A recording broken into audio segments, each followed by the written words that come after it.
Okay. Assalamualaikum warahmatullahi wabarakatuh.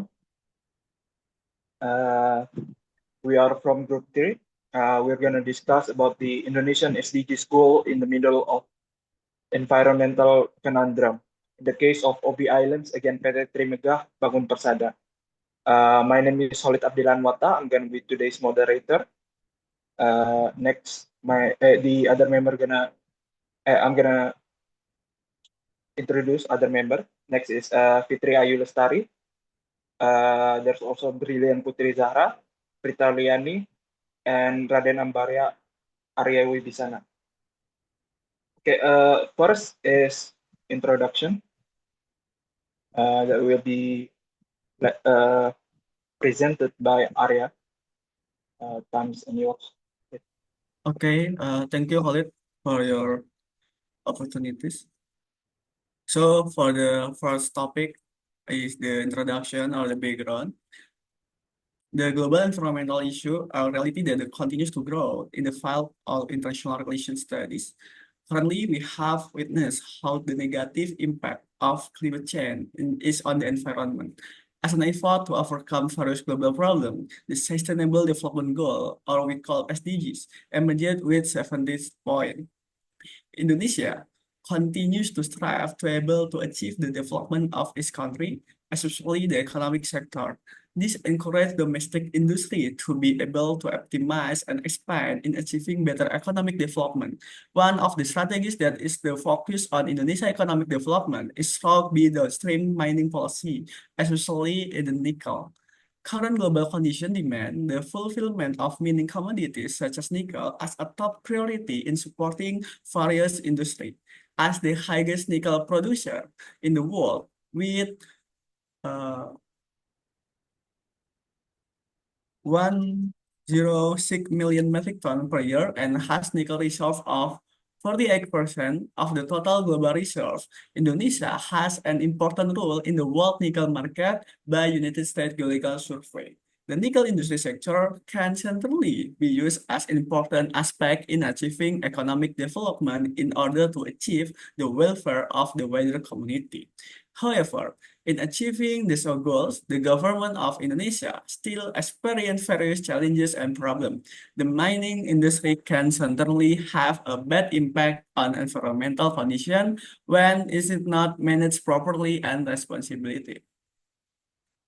Meanwhile, from an ecocentric perspective, the environmental aspect should be to be main key to development. In fact, the both in the term of economic anthropocentrism and environmental ecocentrism, both are like two coins that must go hand in hand. So it is important to able to achieve a balance between the paradigm like anthropocentrism or ecocentrism. Nickel commodities are spread across several regions in Indonesia, including in North Maluku.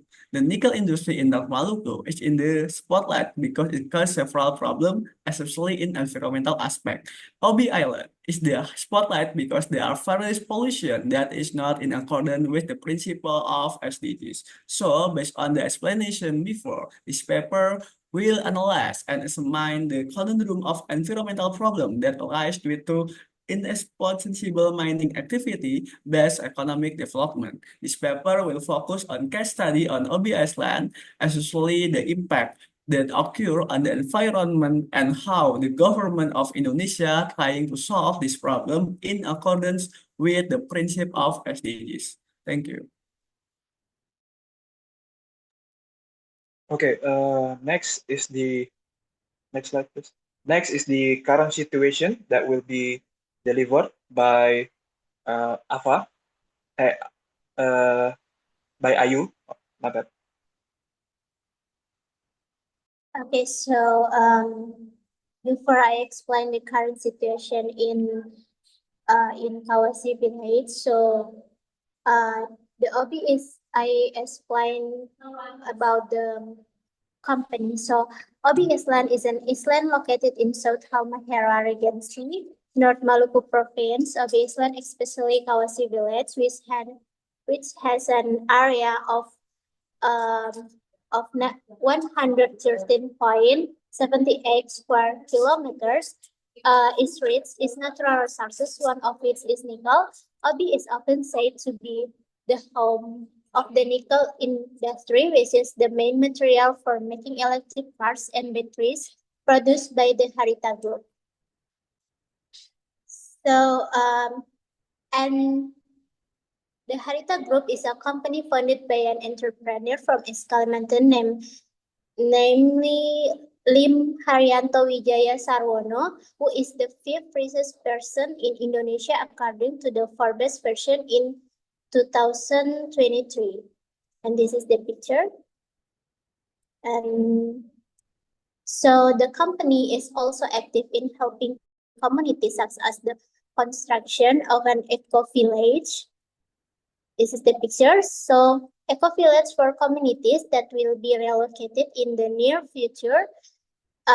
The South Halmahera government also requests that the community be relocated immediately because the place where they live now is considered uninhabitable and too close to the mining site. So this is the current situation. Here a picture of the current condition in our current situation in Kawasi Village. So we all know that the mining activities of PT Trimega Bangun Persada or Harita Nickel or Harita Group and nickel downstream have a positive impact on Indonesia in terms of economic growth that is getting better and social, but we must see that negative impact of mining activities in Kawasi Village, especially in the government. I will show you how the environment or current situation in Kawasi Village. So, mining activities in Kawasi Village result in the destruction of the environment and ecosystem in Kawasi Village due to the felling of trees and massive land excavation, which could lead to flooding. Also, the loss of shelters for animals around mining activities. You can see this forest in Kawasi Village. And this is a photo of residents cleaning their dirty and mud-filled houses after the flood. One of the causes of flooding is also the overflow of the Toduku River. The river, which used to be a source of water for the local community, is now in poor condition. Toduku River has become a dumping ground for sludge from nickel processing and manufacturing. The water in this river is filled with oily dirt and flows into the sea. Flooding from the Toduku rivers not only inundates residential areas and damages crops, but also pollutes the sea and damages the ecosystem so that the resident source of income as fishermen is threatened. So that's from me. Thank you. Okay, next is the condition causing environmental damage on Obi Island and will be delivered by Rita. Okay, thank you. In this slide, we're going to talking about the three aspects of condition causing environmental damage on Obi Island. The first one, any philosophy of the Iceland environmental damage is a result of anthropogenic activities and philosophical underpinning that prioritize economic growth over ecological sustainability. Human activities such as land use change, resource extraction, and pollution lead to habitat destruction and biodiversity loss.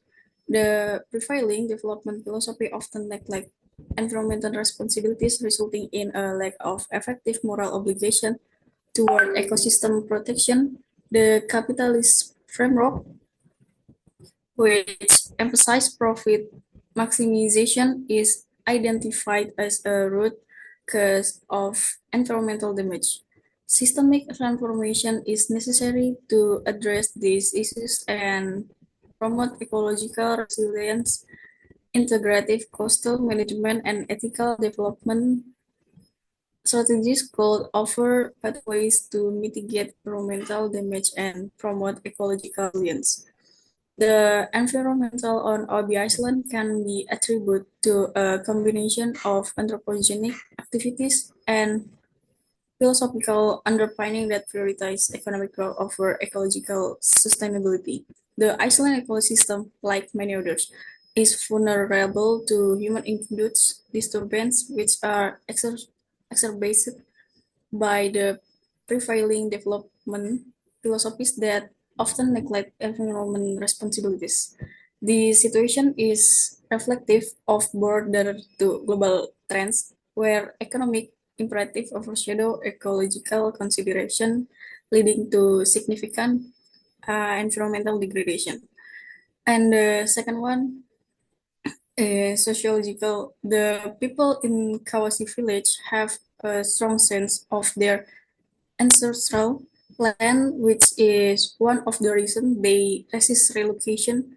They also face challenges related to daily life, especially for fishing communities who depend on coastal areas to make a living.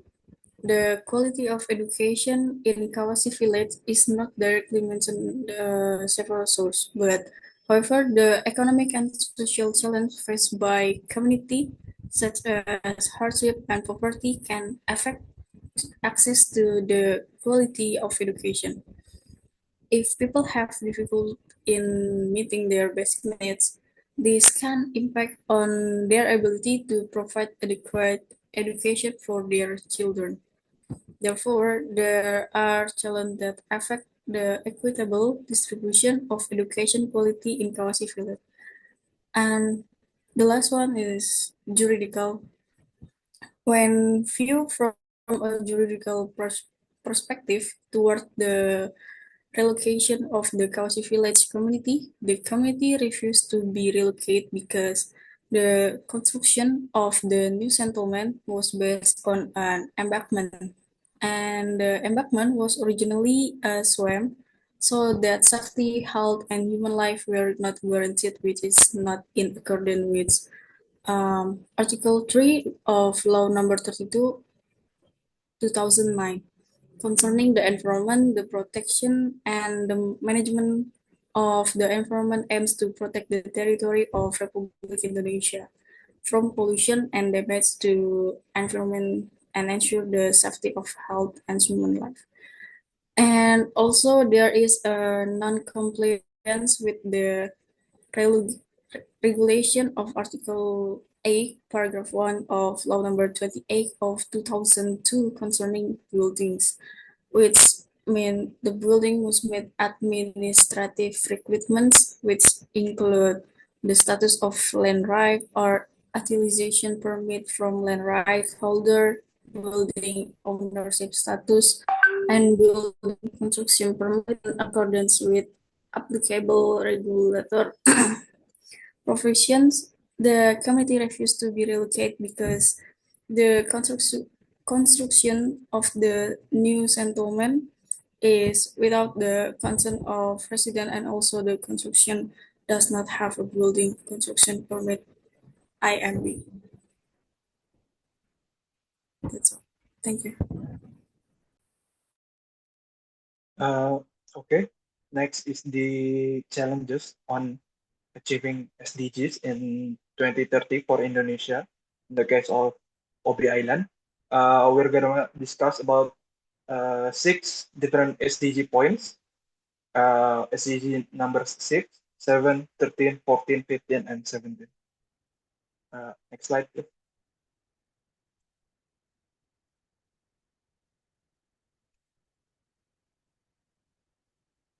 Next slide, please.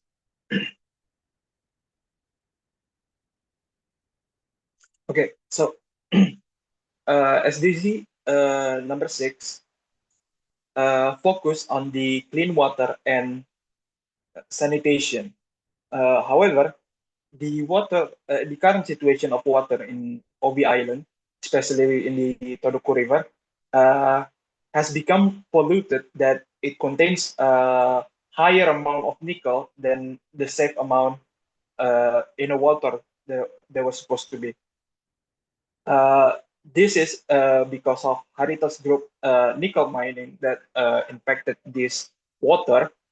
uh, makes the people of the Obi Island have to go to other spots to gather their water.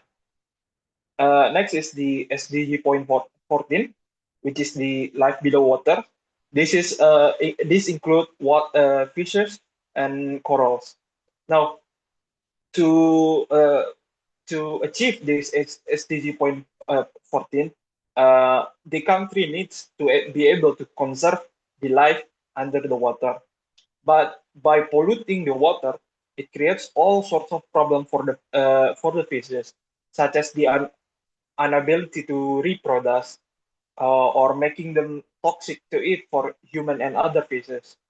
And the prolonging of this problem will end up disturbing the ecosystem that can lead to the extinction not only for the fishes but also for the fishermen who relies on these fish for their job. Uh, Next slide, please.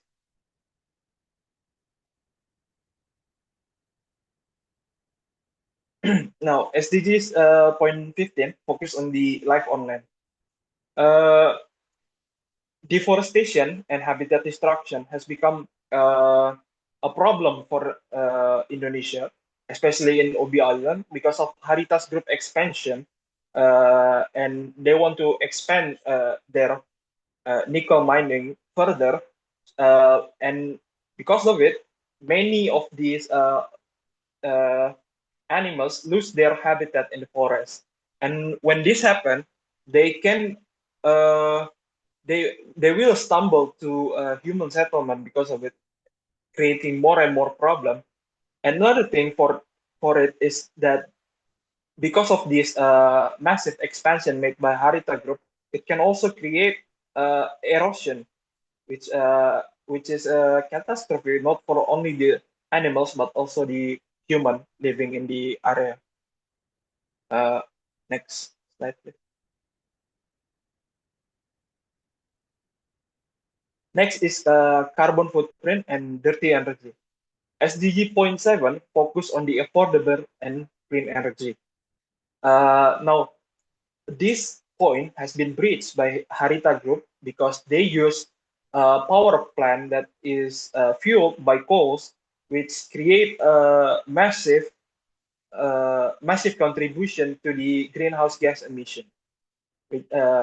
Next is the point 13, which is focused on the climate change. Uh, as I mentioned before, because of these power plants that are fueled by coals, the rising of greenhouse gas emission has jumped from low level to high level because of this Harita Group, especially in the region itself.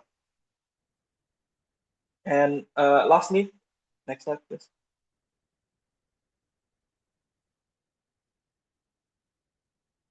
And lastly is for the SDG point 17, which focuses on partnership for the solution and goals. SDG point 17 actually has become more attainable for the Indonesia because of their partnership by Harita Group and other countries. But at the same time, this boosting on the SDG point 17 create a number of problems that make other SDGs points such as number 6, 7, 13, 14, and 15 more hard for Indonesia to achieve.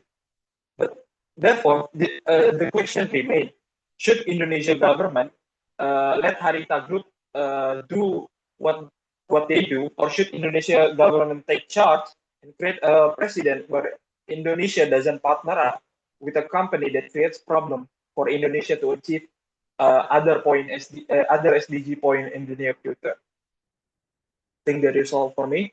Next is the future. Next slide, please. Next is the future prospect of achieving the SDGs in Indonesia and will be delivered by Brilliant. Okay, thank you, Khalid.